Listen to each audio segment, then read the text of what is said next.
allow me to recognize colleagues in the Cabinet who are present with us, our Deputy Ministers, Deputy Minister Alvin Botus, Deputy Minister Candice Mashiko-Dlamini, our Director General of the Department, Director General Zane Dangle, the DIRCO Senior Executive Leadership, members of the Manya, Makanya, and Maxeke family, Charlotte Manya Maxeke Institute, and of course their excellencies, members of the diplomatic corps, distinguished guests, ladies and gentlemen. Good evening to you all. You appear to be an extremely subdued audience. I'm not sure why, because we're here for celebration. But thank you for gracing us with your presence at this very important occasion for us, an occasion at which we would like to recognize and honor exceptional African women whose achievements, mentorship, leadership, influence, and contributions have advanced Africa's development in various sectors of society. Tonight's awards will also recognize exceptional contributions to the advancement of gender equality and women's empowerment. Many of the heroes of our liberation movement are gallant women whose stories are often not told or acknowledged for their contribution. Many of the women here know the story that when we're gathered in meetings internationally or on the continent, they have this favorite expression of when the founding fathers established, as though women were not alive at that time. So we often don't mention women such as Gertrude Shope, Helen Joseph, Albertina Sisulu, Lillian Ngoyi, Ruth Mampati. These are just some of the women upon whose shoulders we stand. Me Charlotte Manya Maxeke, whose legacy we have chosen to honor each year at an awards dinner such as this inaugural one, was born 152 years ago and is often considered the mother of Black freedom and a pioneer of women's education and emancipation.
Queen Mother of Benin.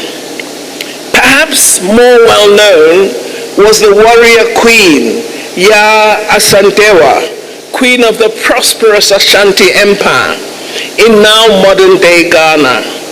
As queen, She was the official protector of the empire's most sacred object, the golden stool, made of solid gold and believed to house the soul of the nation.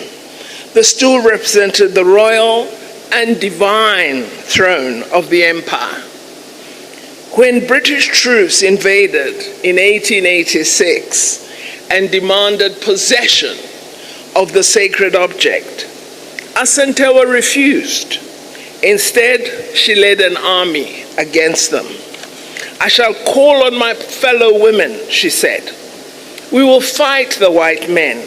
We will fight until the last of us falls in the battlefields." Ya Asantewa had said. For months, starting in 1900, Asantewa's troops laid siege to the British occupying forces, who almost collapsed at that attack. Only after the British brought in several thousand additional troops and pounds of artillery were they able to defeat Asantewa's army. Asantewa fought alongside her people until the very end and was captured and exiled to the Seychelles until her death in 1921. Her bravery and resistance, in spite of the impossible odds, have made her one of history's most famous warrior queens to this day. And yet, where do you see her name? On our streets or our buildings. Last year, the American feature film, The Woman King, premiered. It was produced right here in South Africa. The film is about the Agoji, all-female warrior unit that protected the West African kingdom Dahomey during the 17th to 19th centuries. Located in present-day Benin, the kingdom of Dahomey was facing French troops in the 1890s.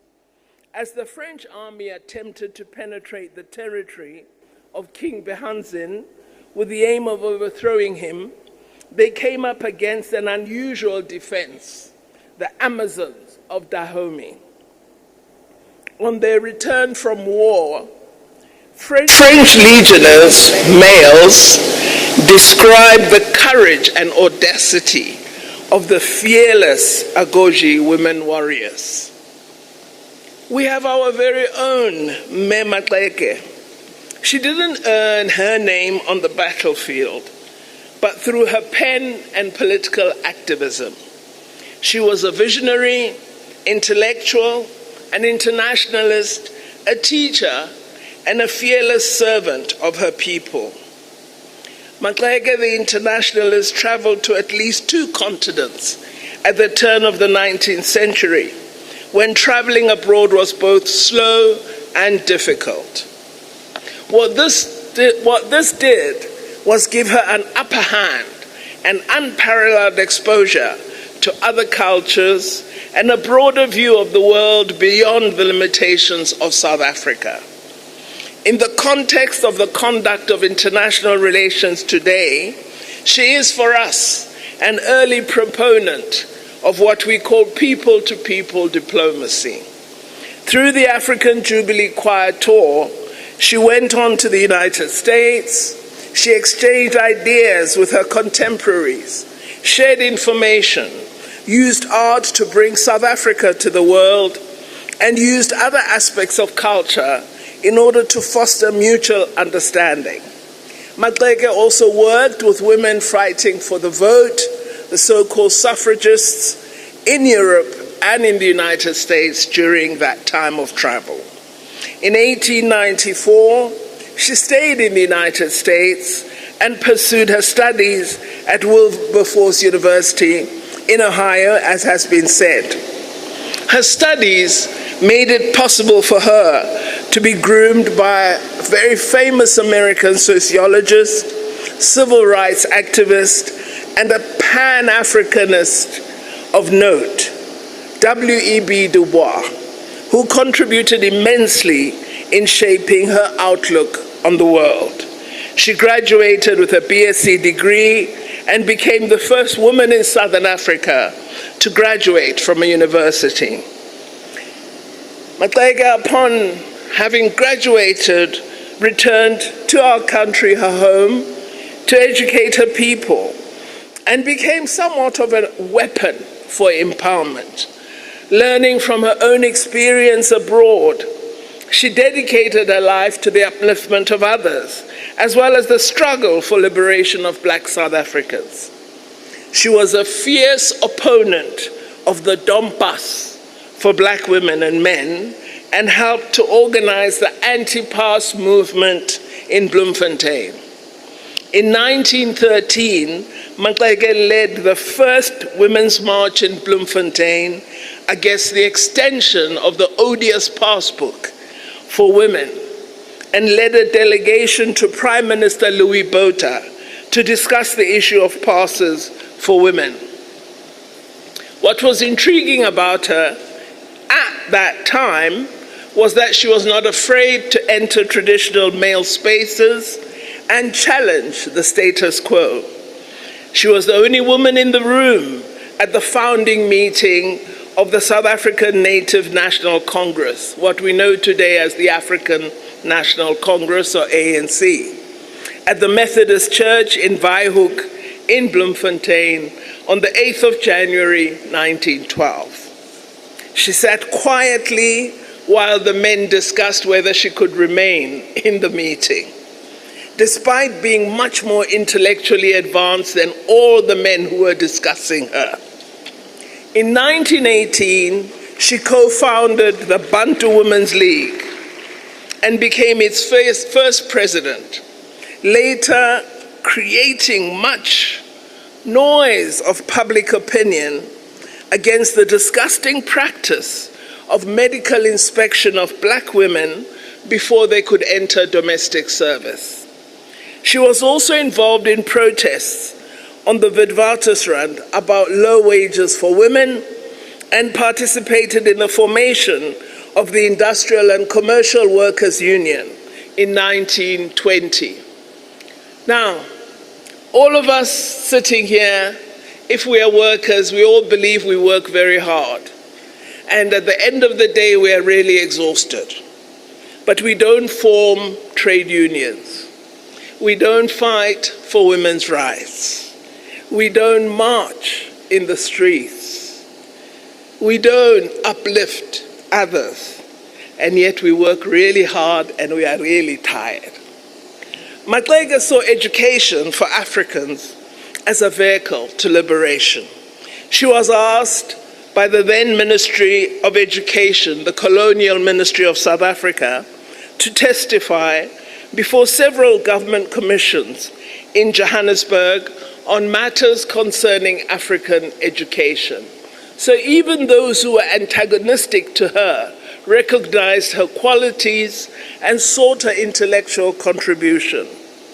She taught at a primary and secondary school she co-founded called Wilberforce Institute in Everton in the Vaal.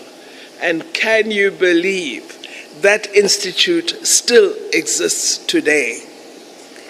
So,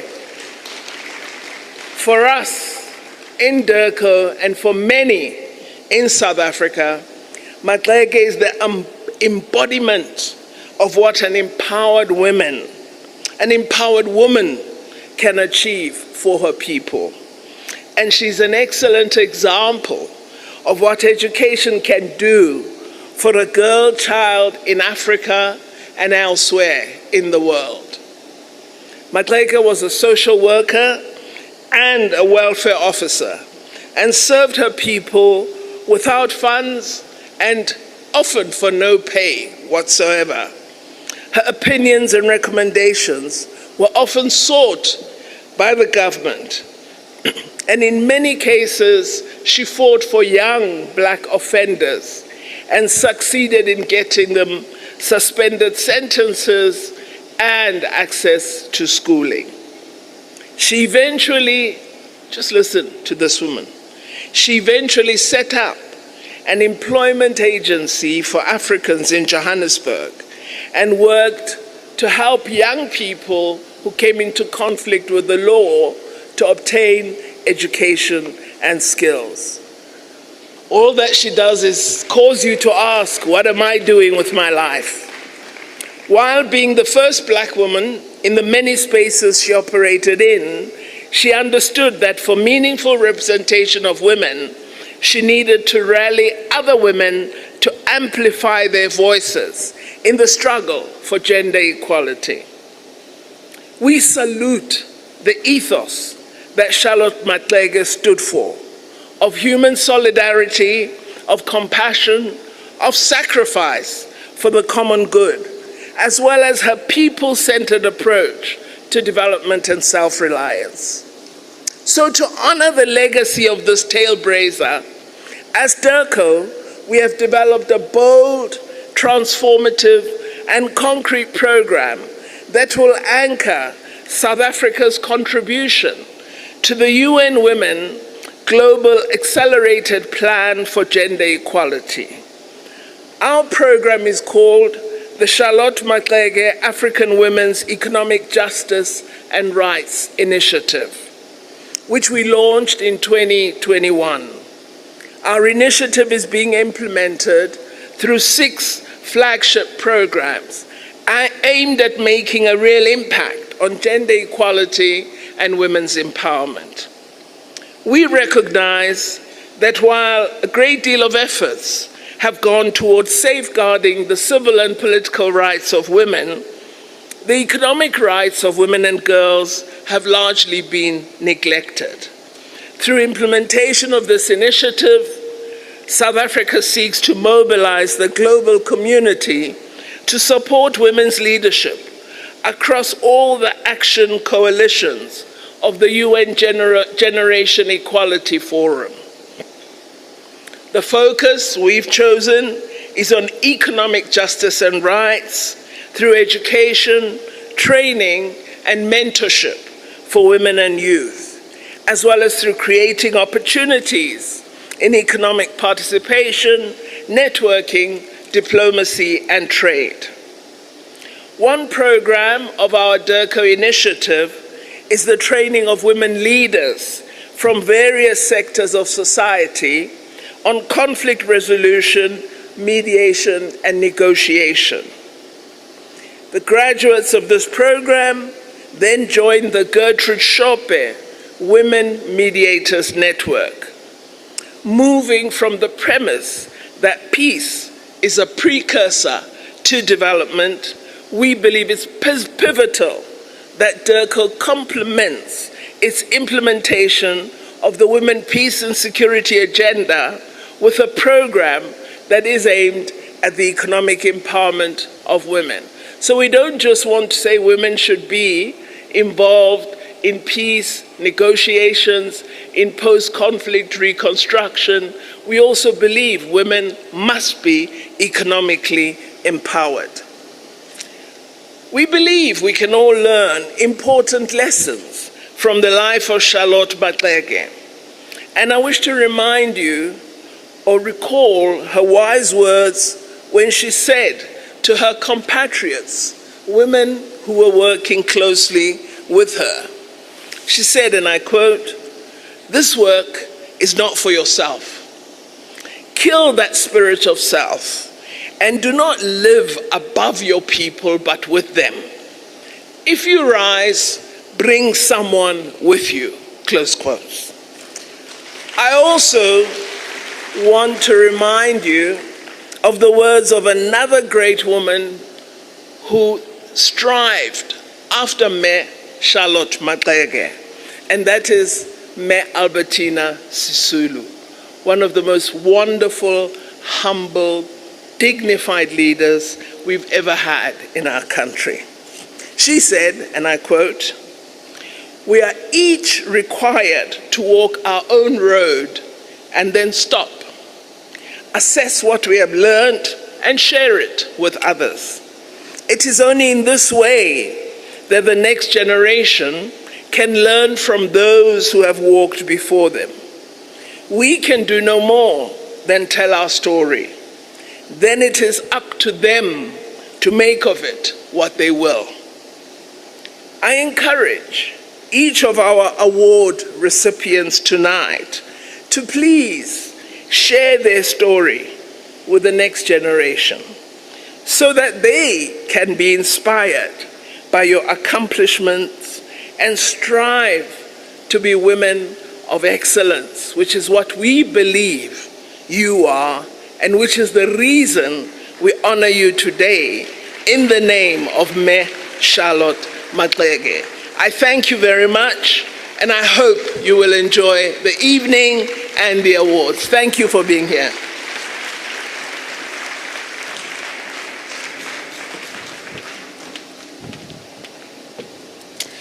Thank you so much to our minister.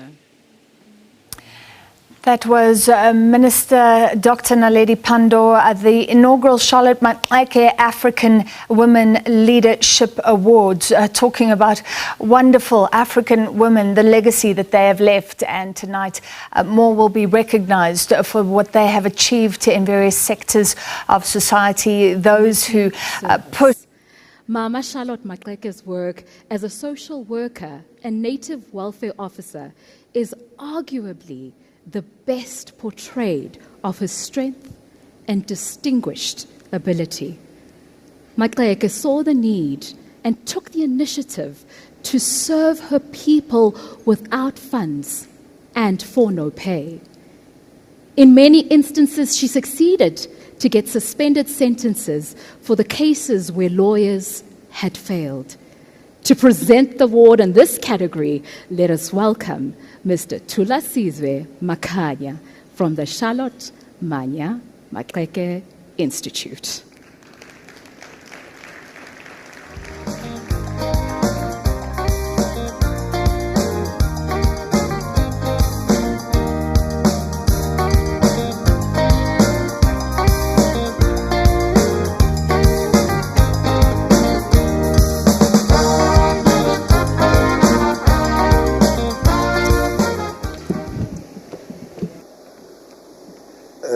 Her Excellency, Honorable Minister Naledi Pandor, our host, Your Excellencies, co-judges, ladies and gentlemen, good evening. The Charlotte Manya Maxeke Institute and the family of Mayor Charlotte Manya Maxeke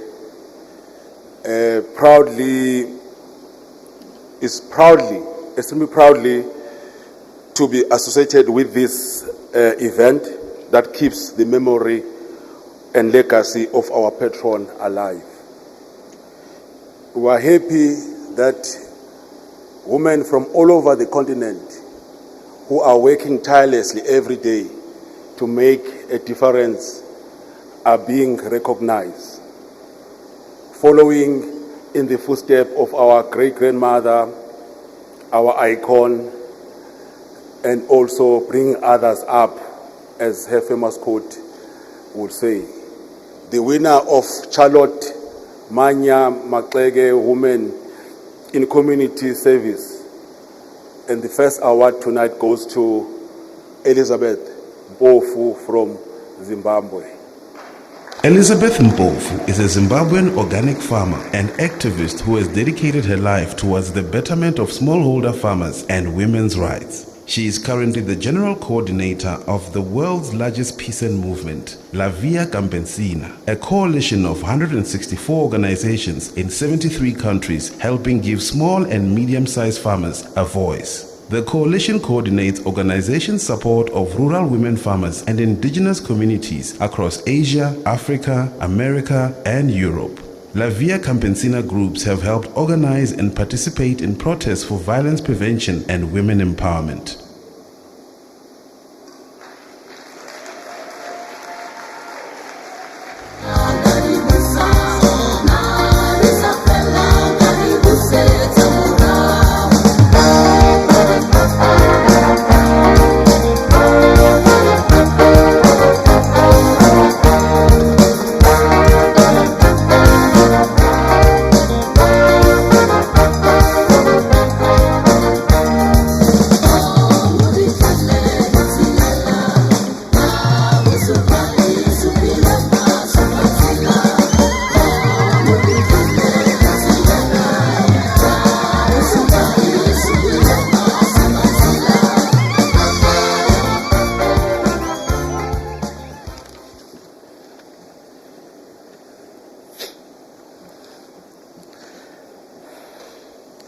the Minister of International Relations and Cooperation, and the Deputy Minister of International Relations and Cooperation, all protocols observed.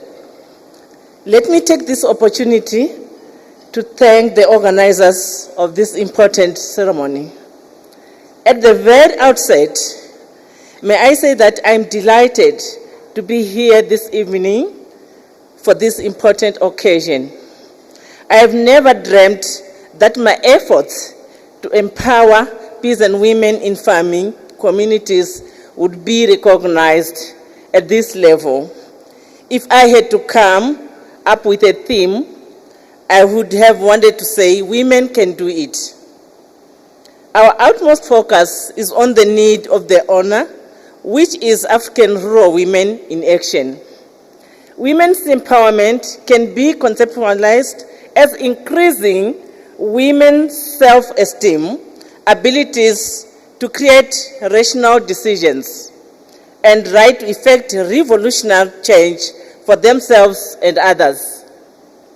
It is my belief that empowering women helps in achieving comprehensive growth, especially in the agricultural sector, and they are the key agents for achieving the transformational economic, environmental, and social change required for sustainable development. Having said this, I'm overwhelmed with gratitude to have been selected to receive the Charlotte Maxeke African Women Leadership Award. I'm so honored to have my work recognized in this way. I also want to thank all those who helped me to achieve this, and not forgetting all of you present today. Thank you.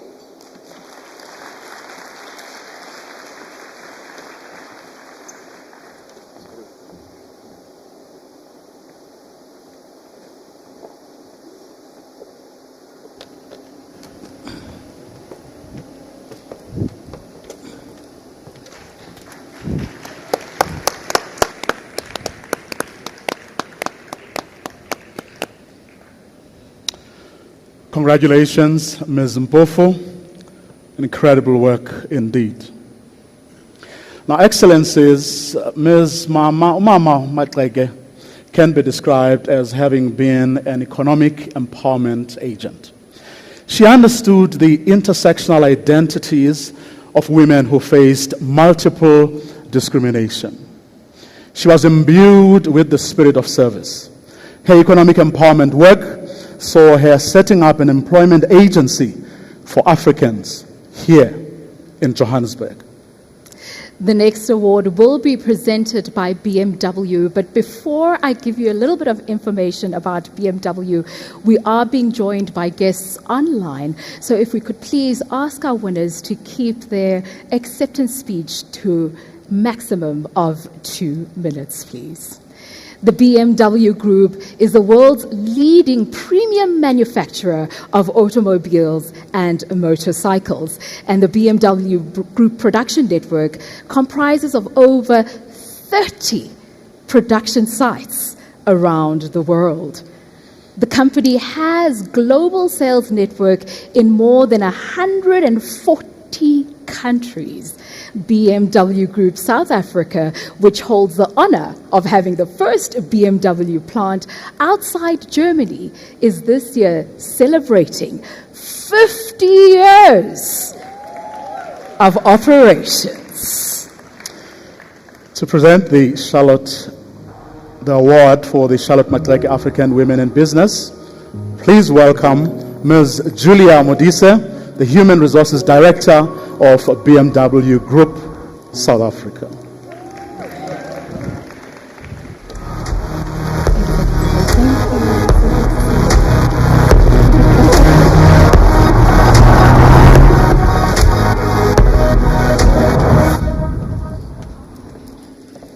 Good evening, ladies and gentlemen. Thank you, Vuyo and Tammy.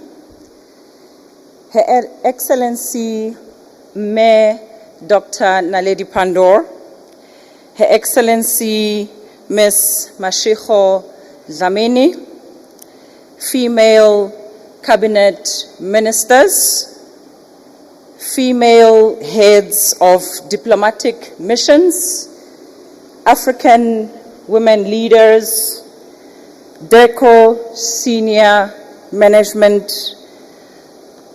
civil society, and how can I forget business, and the Charlotte Maxeke Award winners, all protocol observed. It gives me phenomenal pleasure to be with you this evening as we recognize our continent's many great treasures for their selfless service. At BMW Group South Africa, we are all about embracing innovation, excellence, diversity, equity, inclusion, and belonging. The development, recognition, and progression of women is one of our key objectives as an organization. And furthermore, it speaks to our values. Therefore, I'm excited to announce that the winner in this category is a woman whose work speaks of innovation and excellence. Ladies and gentlemen, the winner is Ms. Sibongile Rejoice Sambo. Sibongile Rejoice Sambo, a pioneer in female aviation, founded SRS Aviation in South Africa in the year 2004. Today, her all-female owned company, SRS Aviation, offers a wide range of personalized charter flights for private and business purposes worldwide. She holds a BA in administration and majored in political science and industrial psychology. Initially, she worked in human resources. She founded a business with loans from her mother and aunt.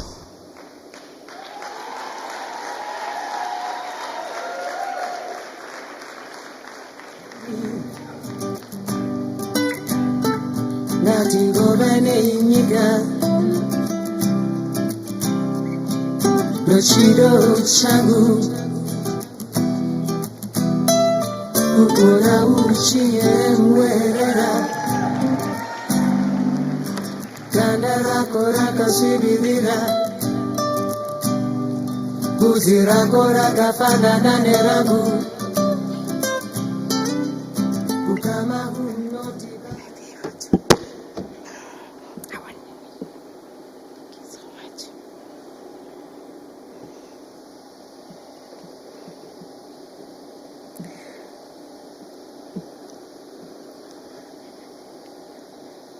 Ladies and gentlemen, Honorable Minister of International Relations, the Deputy Minister, ladies and gentlemen, and with all protocol observed, good evening. It's a great honor for me to be given Inaugural Charlotte Maxeke African Women Leadership Award in the category of Women in Business. I am truly obliged for this great honor and recognition given by the Department of International Relations and Cooperation and with the Charlotte Maxeke Foundation. Ladies and gentlemen, please allow me to thank my mother and my aunt who contributed immensely in shaping the person that I am today, my family and friends who stood by me in thick and thin times.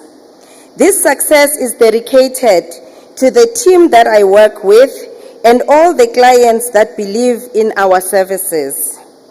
Distinguished guests, apart from depth of gratitude, I desire to see more women in leadership in both the public and the private sector across the continent.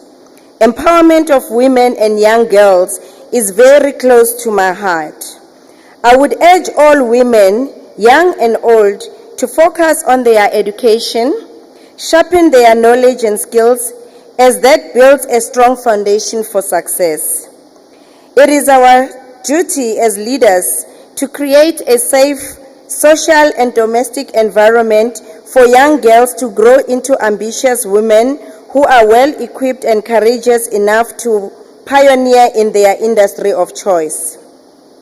We therefore salute Mama Charlotte Maxeke for dedicating her life to struggle for women's rights and education for all. Thank you to the Charlotte Maxeke Foundation for keeping her name alive.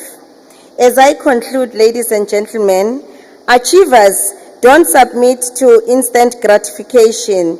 They invest in the long-term payoffs. Everyone has the potential, thank you. Everyone has the potential to achieve their goals and ambitions. The only roadblock is the lack of dedication and commitment towards it.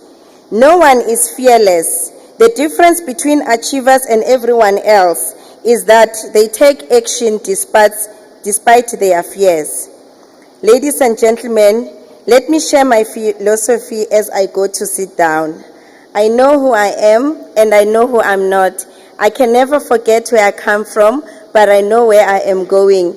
To reach for my goals and conquer the challenges, I will always dare to be different. And with proper guidance and direction, and with God on my side, I am indeed a leader. Thank you.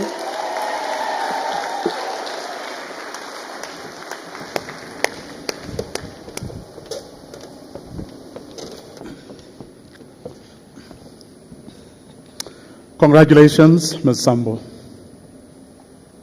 The next category is for women in ICT. Mama Maxeke was a torchbearer in women leadership. She was the only woman in the room at the founding of the African National Congress at the Methodist Church in Bloemfontein on the 8th of January 1912. It was through the motivation of Alfred Kluma that she was given observer status at this meeting. It is amazing, though, that she sat there quietly when her participation was being discussed. But the irony is that at the time, she was intellectually more qualified than most men in that room. But her gender had been used as a barrier to her participation. And I'm sure African women in the ICT sector can relate to that experience. Now, to present the award is a leading player in the ICT sector on the continent. They were launched in 1994. The MTN Group is a leading emerging market operator whose strategic intent is to lead digital solutions for Africa's progress. To present the 2023 Charlotte Maxeke African Women in ICT Award, let us welcome to stage Mr. Dominic Khumalo, MTN Group Strategic Public Affairs. What are we doing today? We are building the largest and most valuable platforms. We are driving industry-leading connectivity operations to accelerate our vision of providing leading digital solutions to support Africa's progress. We are creating shared value. We are living inspired thanks to our 17,000 skilled and dedicated MTNers. We are creating the MTN of tomorrow. We know headwinds remain, but we are up for it. We are doing for tomorrow, today. Ladies and gentlemen, permit me to stand on the Minister's salutations. Honorable Minister Pandor, as the MTN Group, we are pleased to be here tonight to present an award to the most deserving, dedicated and passionate woman who has shown outstanding leadership in ICT and entrepreneurship. The recipient of this year's award, Minister, has demonstrated illustrious leadership, indomitable courage, resilience and foresight. Her achievement reminds us of the importance of technology and for us to ensure that everyone deserves the benefits of the modern connected life to buttress digital and financial inclusion. Her story, Minister, is inspirational and truly reflects the ethos of Umama Charlotte Maxeke, who inspires so many of us, in particular African women, to strive for excellence in our respective fields. Ladies and gentlemen, the winner is Miss Queen Ndlovu. Queen Ndlovu is the CEO and co-founder of QP Drone Tech, the main hosting organization of South African Flying Labs. She has founded and co-founded various other businesses such as laundry and management consulting businesses in the past. She was nominated as the finalist for Women in Tech by the South African Tech Innovation Summit in 2020. Ndlovu was also involved as a keynote speaker at various conferences, and her work in the drone industry has been featured in Drone Professional 2, a top-selling book on Amazon. Currently, Ndlovu serves as the Award Judge, the first global digital award scheme to recognize positive drone use cases.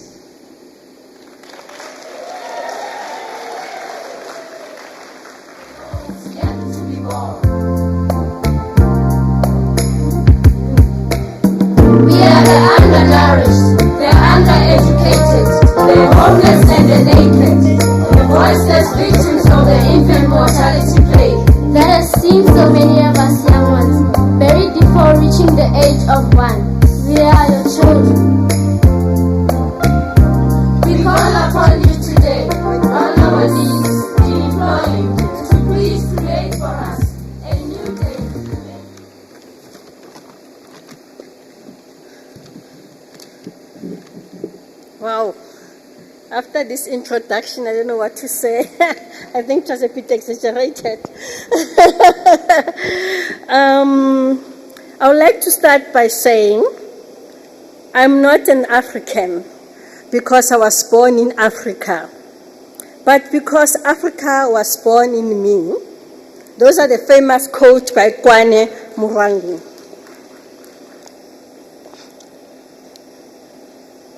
Good evening, ladies and gentlemen. Our Honorable Minister, Dr. Pando, one of my role models, and other ministers that decided to come and grace the occasion, Deputy Minister, DGs, special guests, esteemed guests, and all protocol observed. I am deeply honored and humbled to be receiving such a prestigious award. I'm aware that there were also other nominees that were equally deserving to get this award, and I know some of them are more capable than me, so to be chosen to be receiving this award today is very humbling, and it means a lot to me. Thanks, Dr. Pando, for teaching us, about Charlotte Maxeke's foundation and the inspirational leader that she was. I didn't know so much, and I'm very motivated. Thank you so much. I would like to thank DECO and of course, led by the minister, for acknowledging us as African women that we are equally beautiful, intelligent, loving, brave, creative, and worthy to be receiving such awards. Really, it's very exciting, It actually reminded me of Oprah, who usually says that, as women, we keep on trying things, we become creative and fail, but ultimately we win. And you want to be one of those women who win and never give up. One of my models in Women in Tech, known as Eric Titik, she advised us that as women in tech and technology, we need to embrace our uniqueness. We are kind of outliers. People think that we are dreamers. The innovation solution that we present are out of this world, But as Black women, especially working with men in this industry, you must always fight for our voice to be heard. And thank you so much for giving us such opportunities for our voices to be heard.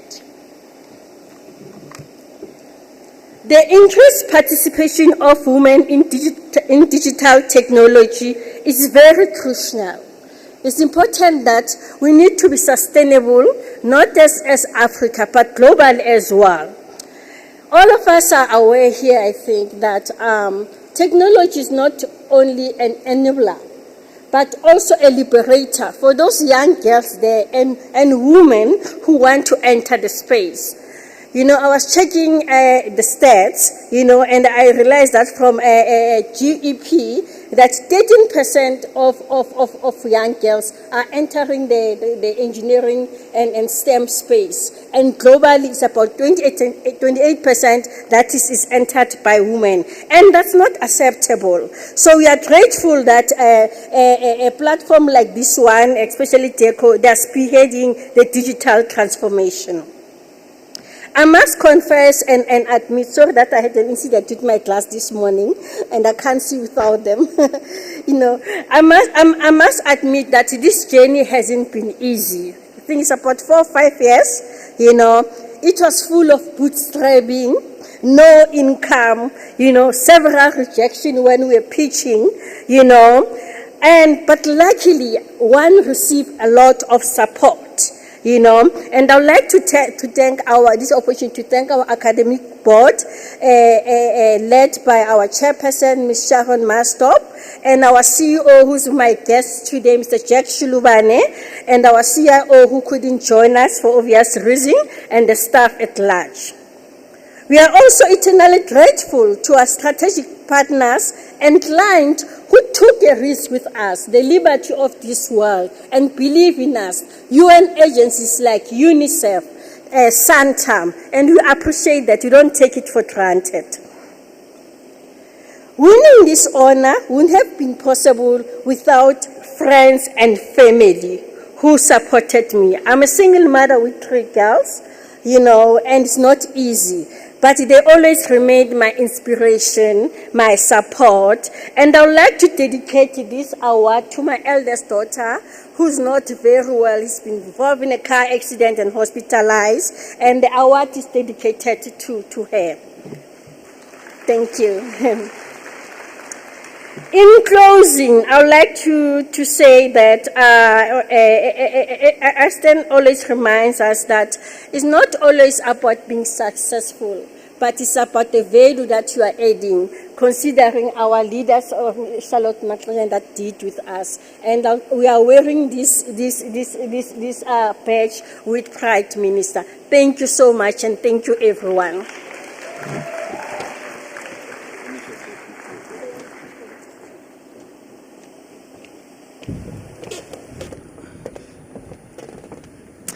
Distinguished guests, today we are joined by women who have extensive CVs and amazing life stories. However, we plead that you please keep the acceptance speeches to 2 minutes, as we're not just here physically in the room, but we are joined by various guests on various platforms. Now, Mama Charlotte Maxeke participated in several international conferences where she highlighted the plight of African women. She used her relationship with W.E.B. Du Bois, one of her lecturers at Wilberforce University, to continue to inform the world about the conditions of Africans.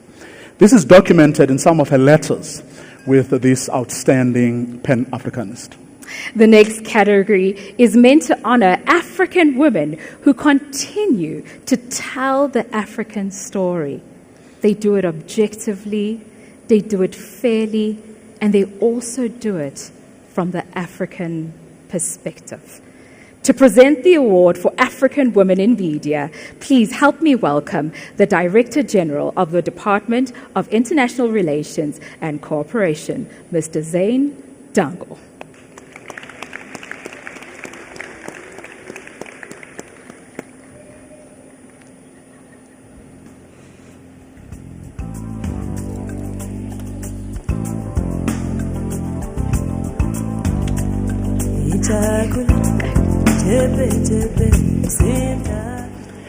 Thank you very much, Vuyo and Tami, Minister Pando, Deputy Ministers, Your Excellencies. The media plays a critical role in shaping perceptions and opinions. Media practitioners who cover the African continent with due regard to its history, realities, and aspirations are to be commended. Ladies and gentlemen, the winner of this year's Charlotte Maxeke Women in Media is Ms. Lerato Mbele. Lerato Mbele is a South African journalist and broadcaster. Formerly with the BBC, Mbele presented Talking Business Africa, a lifestyle business show focusing on prominent entrepreneurs and their business mindset in the boardroom and on the factory floor. She was also the long-standing presenter for Africa Business Report, a weekly program that provided analysis on different sectors of the economy across African countries. In 2014, Mbele was named Young Global Leader by the Switzerland-based World Economic Forum in the cohort selected that year. She is currently hosting a mid-morning show on Power FM. Come on.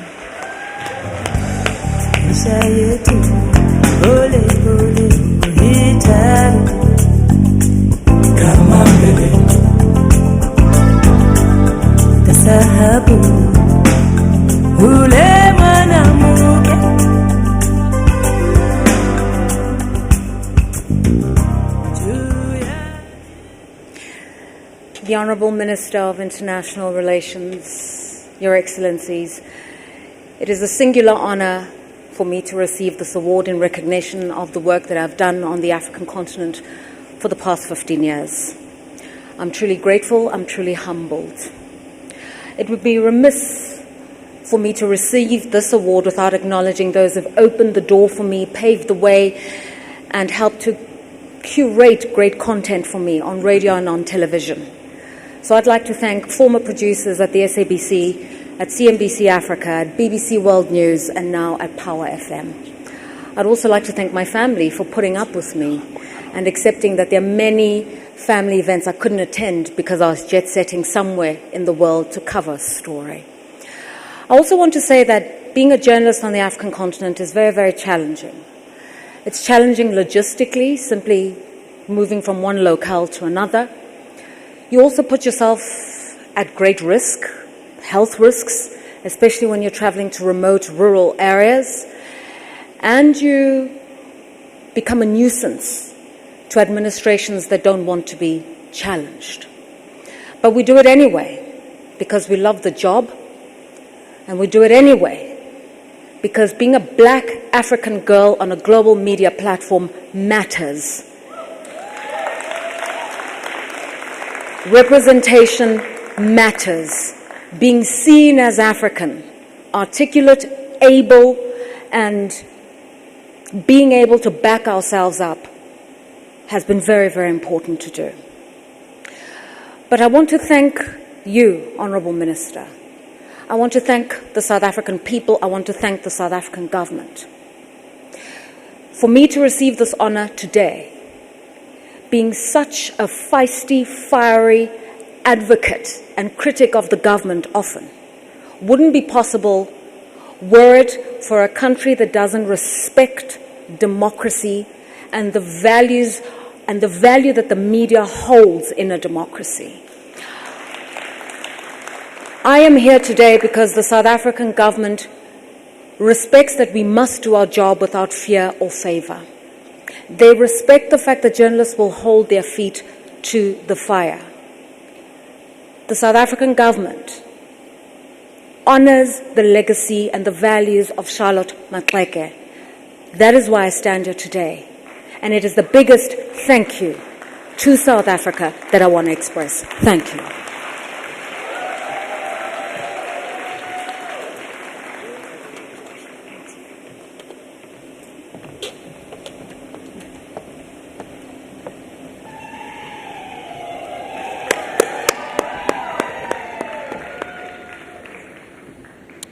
Congratulations, Ms. Mbele.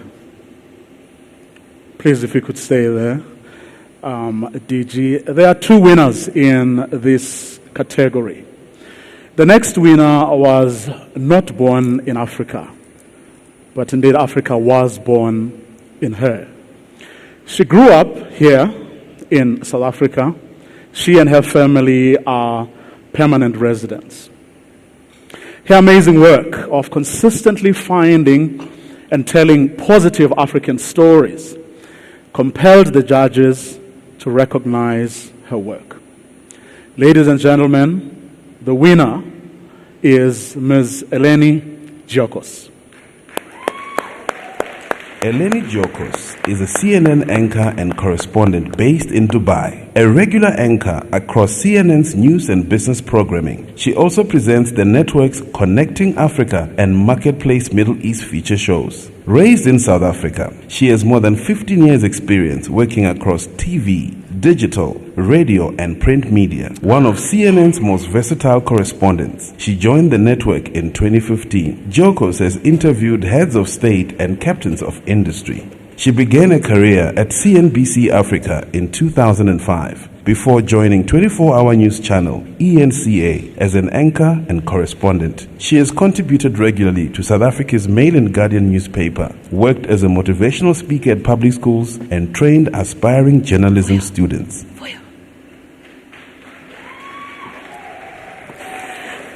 Thank you so much. I am so humbled. Your Excellencies, Honourable Minister, I don't even know what to say. I'm filled with so much gratitude. I didn't only just grow up in South Africa. I was 4 years old when my journey began, when I was reborn as an African. It was the coal mining town of Emalahleni in Mpumalanga that really laid the foundation to who I am today. Behind the till, in a tiny little store that my mom and dad owned, in the middle of the mines during every weekend and holiday, is where I saw the miners, the working men and women covered in dust, the hard work written on their faces. And I wondered from a young age, what are their stories? Who are telling their stories? Do people want to hear their stories? And I ended up on a journey where I wanted to find marginalized communities to tell their stories, to find out if the growth that is playing out on the African continent is including these people, is impacting them, and where do women fall in the center of this? For far too long, the narrative on the continent has been Africa has potential. But guess what? Africa has always been doing amazing things, continues to do amazing things, and will always be amazing. We live in a vibrant continent that is a melting pot of innovation, of talent, and creativity. I see it every day. I travel throughout the continent in the most remote of areas, searching and digging for those stories. And whilst telling these stories of progress, because I go to the big ports, I go to the big industrialists, I speak to the big CEOs, at the heart of the conversation, I ask them, what are you doing to include the women that live in remote areas on the continent, that spend so much time fetching water, that are raising children and raising the next generation of leaders? It is where the untapped potential resides on the continent. I once met a woman that was picking chilies in a village in Rwanda, and the reason I went to the story was because that farm had just gotten a deal to export this commodity. And the woman had a baby on her back, and then they asked her to stop when we were filming because they didn't want that image on CNN. And I went and spoke to her, and it turns out she was earning half the amount that everyone else was. So then at that moment, I spoke to the owners and I said she should be earning more because she is raising future leaders on the continent. That basically encompasses so much of what we said, economic inequality that exists. We must not forget these women. It is part of what I do, and I feel it so deeply.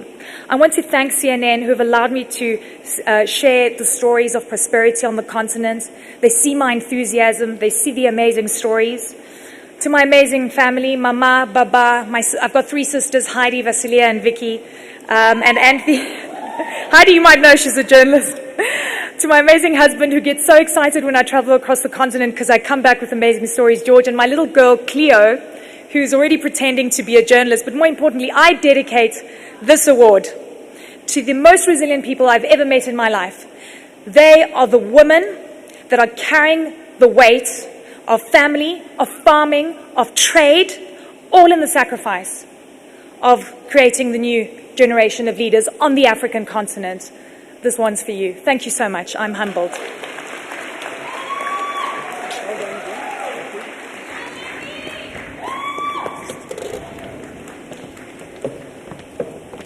A hearty congratulations to you, Ms. Giacos. Excellencies, Mama Charlotte was a powerful advocate for women's rights. She led the first Women's March of 1913 in Bloemfontein against the early introduction of passes.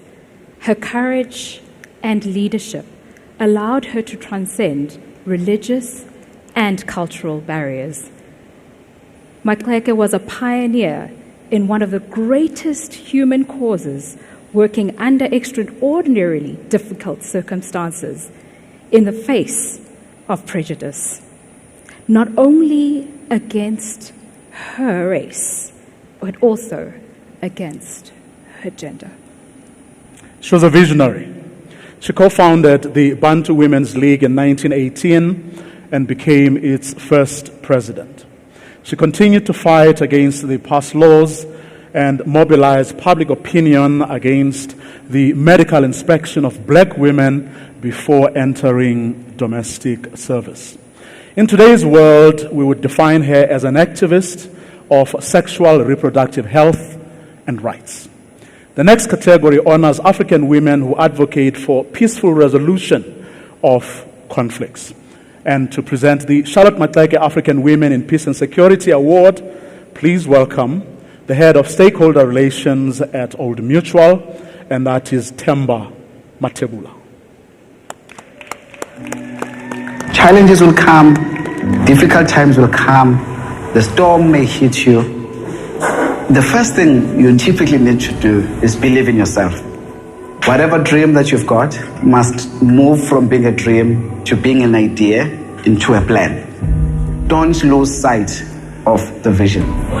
Live a life that is beyond you, beyond yourself. Old Mutual, let's do great things every day.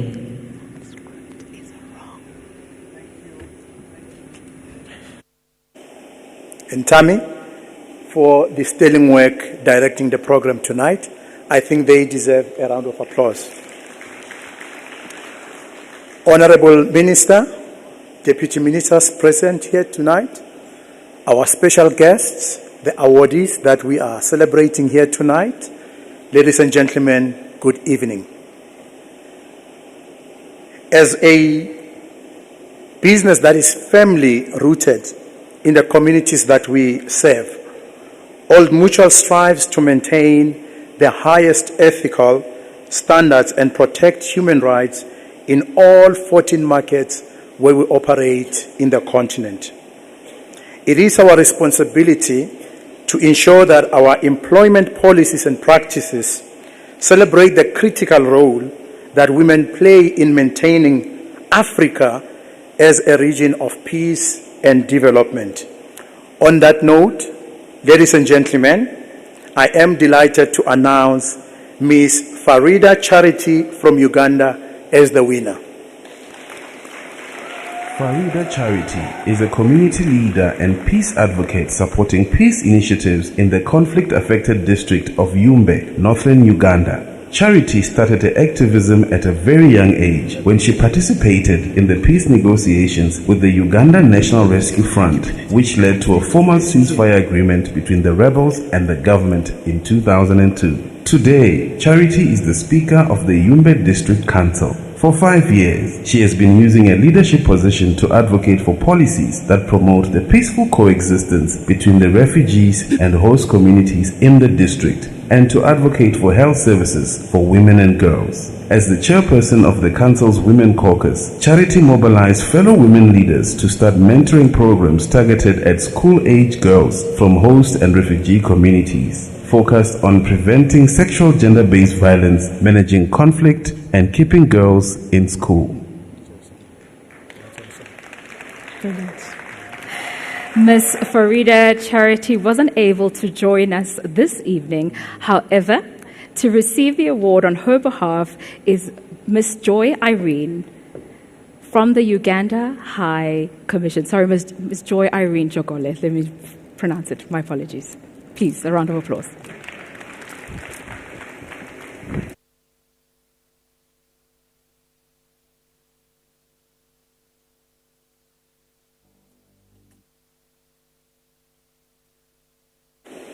our host this evening, the Honorable Minister of International Relations and Cooperation, Your Excellencies, distinguished guests, all protocol observed, good evening. It is a privilege and honor to receive this award on behalf of Ms. Farida.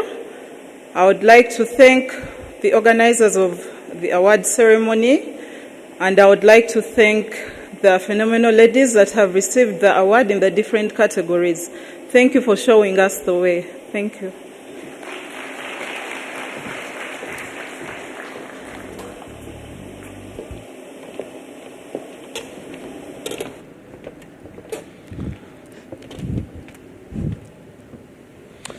Mama Charlotte was also an artist and a performer. As a member of the African Jubilee Choir, she not only performed at home, but on international platforms in Europe, Canada, and the United States of America at the turn of the 19th century. The choir's tour to Europe also afforded Maxeke the opportunity to perform solo for Queen Victoria. As an internationalist, she traveled to at least 2 continents. But remember, this was when traveling was not as easy as it is today. This gave her exposure to other cultures, and it gave a broader view of the world beyond the shores of South Africa. Throughout the choir tour, she exchanged ideas with her counterparts, shared information, and used art to bring South Africa and Africa to the world. To present the Charlotte Maxeke African Women in Arts and Culture, please welcome the founder and chairman of Brand Africa, none other than Mr. Tebe Ikalafeng.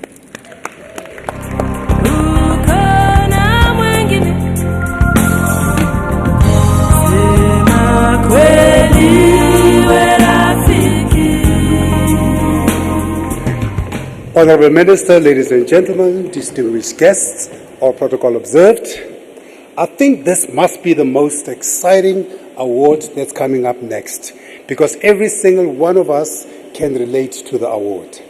Because when it comes to music, when it comes to poetry, when it comes to art, every single one of us can relate to it. Because for a lot of time, art, music, poetry, people say it's an eye into the soul of a country or any nation. They are very often seen as a glimpse into any nation's heart and soul. I'm very excited to announce the winner for this category. A street artist, an illustrator, a graphic designer, a young woman who's worked with the likes of Nike. She's got murals in Switzerland. A woman that is first name when it comes to creativity. Karabo Popi Muletsane. Karabo Popi Muletsane is a multi-award-winning illustrator, graphic designer, and street artist from Vereeniging, South Africa. Her work is inspired by the visual aesthetic of Africa, both contemporary and traditional. Muletsane has done work for the Wall Street Journal, Google, Coca-Cola, and Nike, including designing shoes worn by LeBron James. She created the graphics for the first African series on Netflix, Queen Sono and When They See Us. Muletsane collaborated with Rich Munisi on a unisex clothing collection called Running Errands in 2020. Her Utah Jazz mural is installed in Salt Lake City, Utah, United States of America. In 2021, she was commissioned by Wikipedia along with Jasmina to design 101 symbols for the 20th anniversary of Wikipedia. Her murals are displayed as urban installations across Johannesburg and have appeared in Times Square, music videos, and on the Soweto Towers.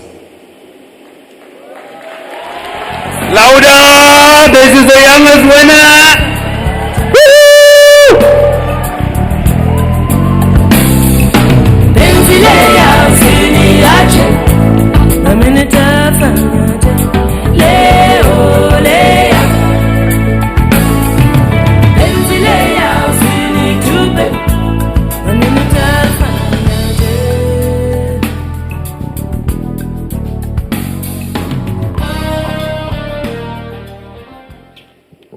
I'm just going to adjust these.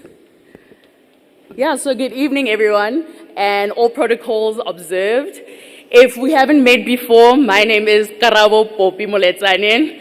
A lot of the time when I was growing up and saying to my parents that I wanted to be an illustrator, graphic designer, street artist, I don't know if you have any parents that were born in the 40s or 50s, but it's not smiles as soon as you say that.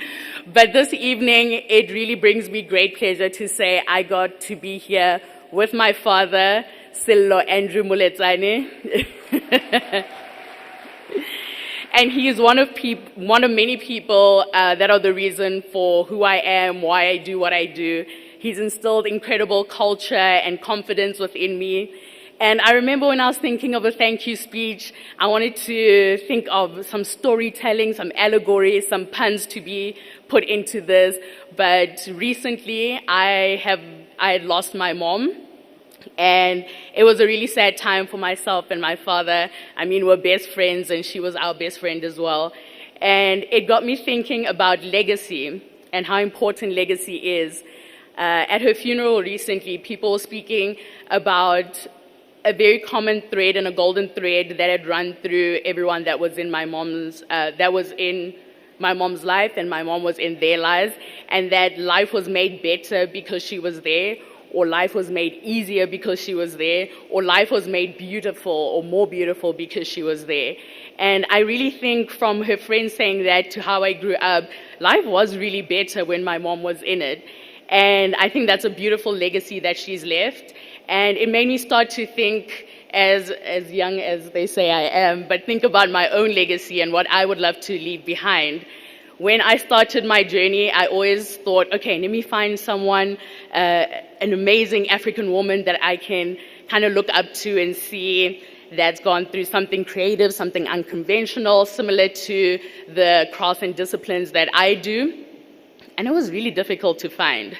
I don't know if you know this, but a lot of African women aren't as celebrated or reported upon as much as their counterparts.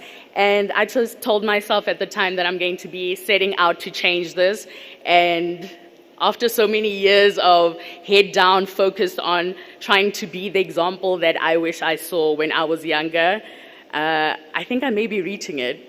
And that is really thanks to...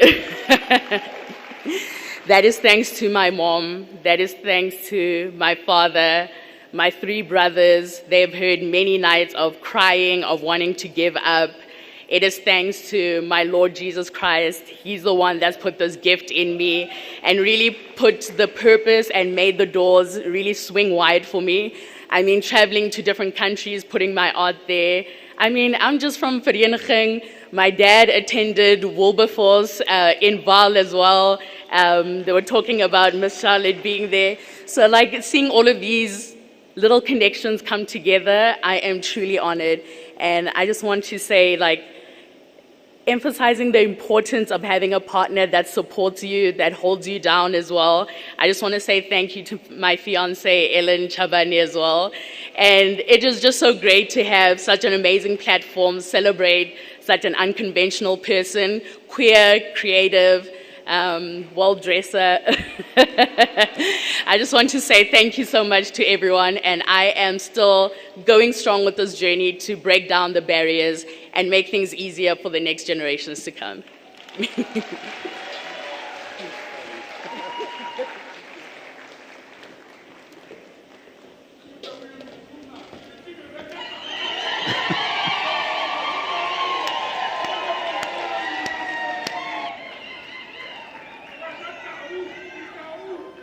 Oh, wow.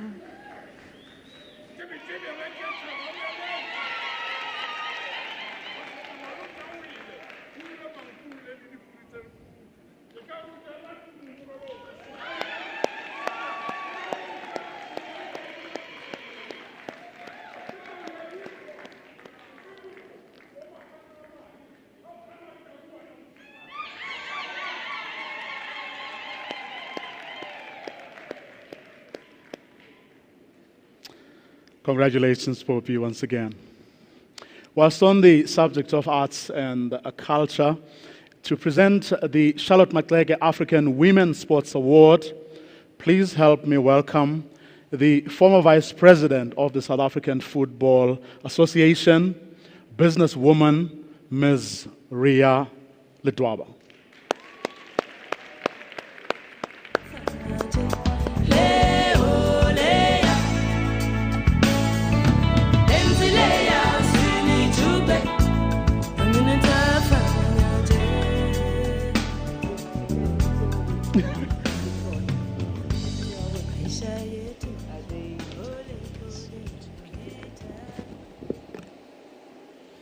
Honorable Minister, Dr. Naledi Pandor, the Deputy Minister, honorable guests, good evening once again.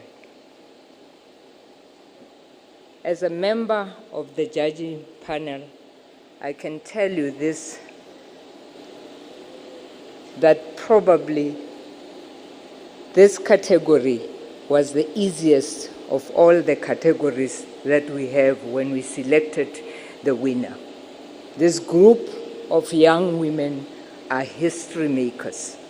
They all deserve the honor of being the winners of Charlotte Maxeke African Women in Sports.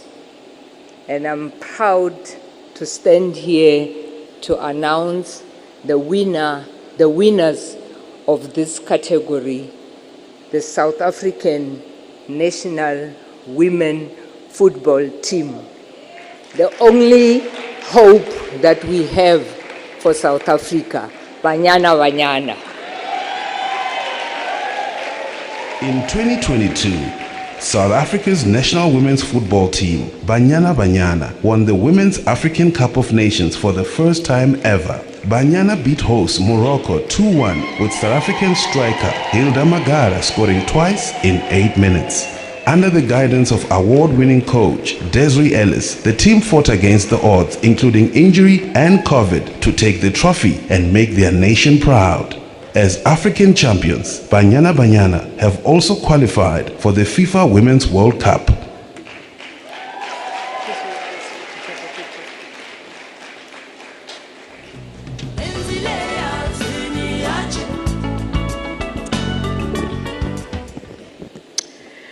Good evening, ladies and gentlemen. I thank you in the name of our Lord Jesus Christ, because it's through His grace and His mercy that we are here today. Minister for International Relations, Dr. Pandor, we are truly honored, truly privileged, and truly blessed to be receiving this award. We know that things haven't been easy in our country, but when we went to the WAFCON, we decided that we want to bring some hope. We also want to inspire others. And from the word go, the mandate was, the players said, we want to win this.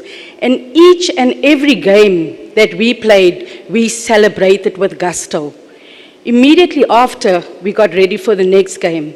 When we got to the final, we knew that it was going to be packed out. We knew there was going to be 60,000, but we knew back home there was 60 million. We felt the praise, we saw the messages. And when that final whistle went, it was not just a victory for us, but it was a victory for the women who had made it possible for us to be able to do what we love, and that is play football. It was a victory for the players, including myself as a player that have come before, that tried in vain to win that WAFCON. It was a victory for the coaches. It's a victory for coaches that coach in the league, be it male or female. It's a victory for all the players and the families that have sacrificed when we were away from home. It's a victory for every single individual involved in women's football. And we hope through our victory, our resilience, our courage, and our determination that we can inspire the next generation of women to come. Thank you.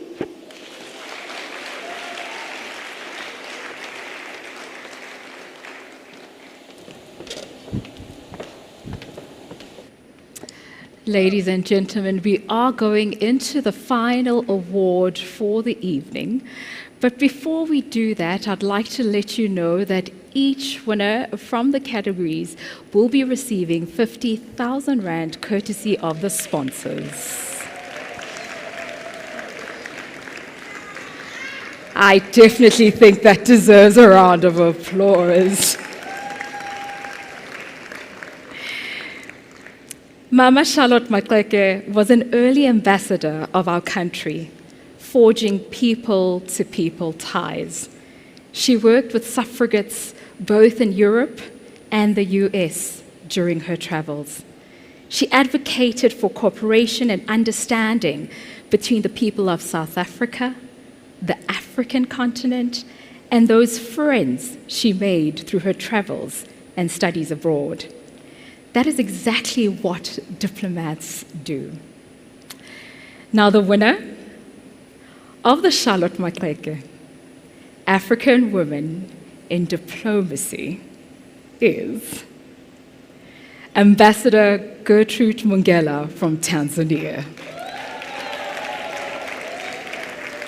In 1985, Gertrude Mongela became vice chairperson of the World Conference assessing the achievements of the United Nations Decade for Women. 4 years later, she was Tanzanian representative to the Commission on the Status of Women. From 1990 to 1993, she served as a member of the Board of Trustees to the UN International Research and Training Institute for the Advancement of Women, and she later became senior advisor to the Executive Secretary of the Economic Commission for Africa on gender issues. Mongela became a member of the Organization of African Unity in 1998, sitting on the African Women's Committee on Peace and Development.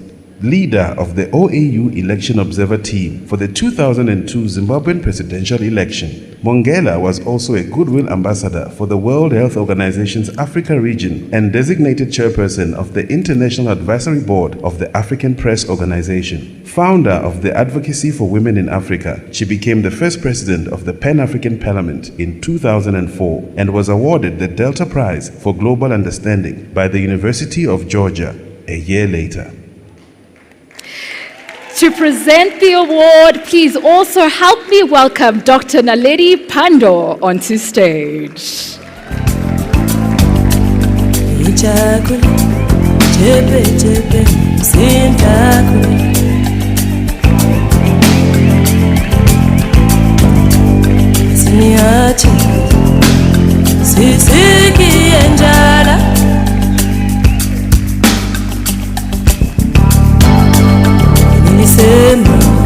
Wacha wacha minacho sipende maneno minajua hautarudia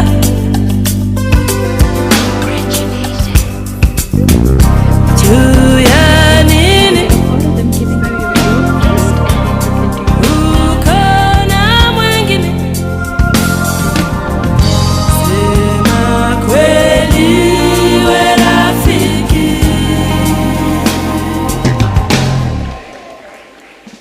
penzi leya usiniache nami nitafanyaje leo leya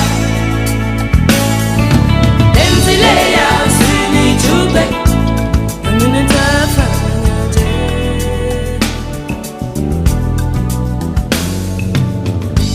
maisha yetu.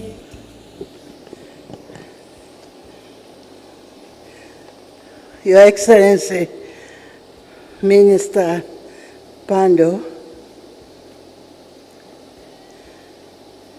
good evening, everyone present here. I'm so happy to be here for so many reasons. I'm 2 minutes, eh? I'm happy to be in South Africa to receive the award. I was taken aback when the ambassador, High Commissioner of South Africa came to my house to announce this to me. I couldn't believe it. A woman from an island in Lake Victoria, a village woman.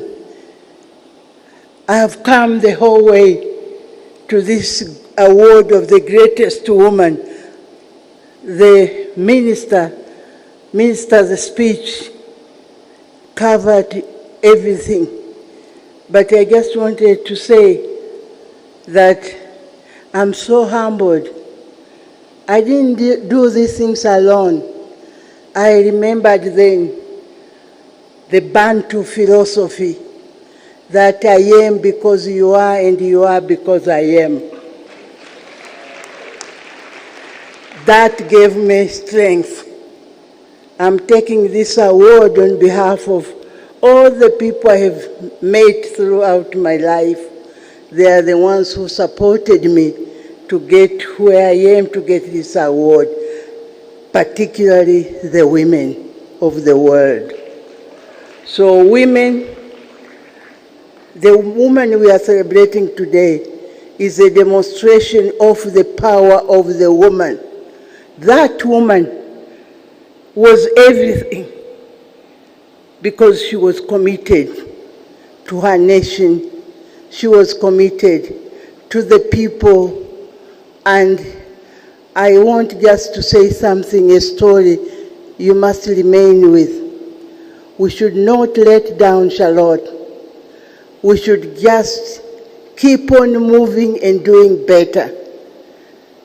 I know the python. Do you know the python? Python is a big snake. When it opens its mouth, then you smell the cooking rice. And that attracts the dog. The dog moves whimpering to the mouth of the python. I'm looking at Africa, that we should not be the dog, we should not create a relationship between the python and the dog. We fought for independence. We fought for liberation. We women are fighting for our rights. We should be very careful that we should not move into again the python and swallow us. Charlotte will not forgive us. We should not destroy Africa because of selfishness. We should emulate what she did to protect the women, to speak for the South African people. I'm taking this message to Tanzania very strongly, that you, Your Excellency, you have given us an example of celebrating the great women. We also have to do it, and we should not be deceived by the pythons of the world. Thank you very much.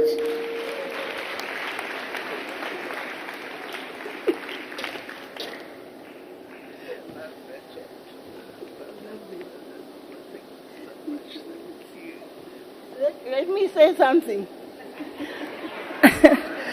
We know each other for many years.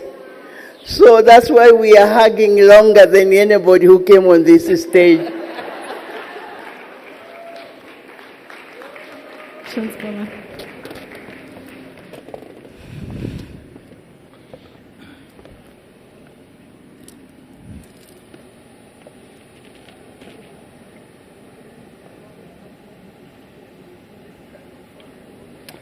Huge congratulations to Ambassador Mungela.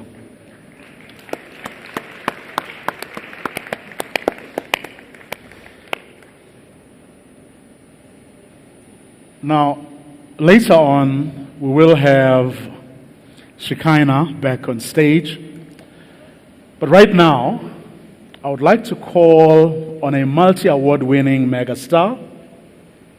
And we're talking about the incredible Judith Sepuma to the stage. But before she makes her way to stage, we would like to say goodbye to those of you who joined us on the various TV and radio channels and also on social media platforms. Look, if you are on these platforms and you'd like to also go grab your dinner and then wait for us, we do have more in store afterwards. But for those of us in the room, dinner is being served.